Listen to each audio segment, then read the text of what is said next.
tere! Täna ma teen tutoriali oma asjadest. Jah. Kõik, mis siin duširuumis on öelda, mida ma kasutan, meigi asjad. Hetkel mul tegelikult ei ole kõik, aga noh, hiljem räägime see. Kõik oma kõik. Nii.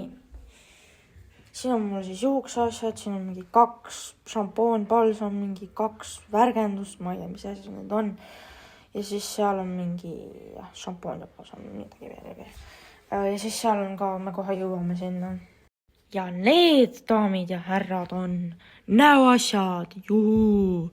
Enne me olime juusteasjades, nüüd me oleme näoasjades. See on mingi pask, ma ei tea, mis asi see on, see on mingi kaka, see käib näo peale, see käib näo peale, see käib pepu peale, näo peale, kaka peale, ma ei tea, mida igan. Ja lõpuks jõudsime me siia.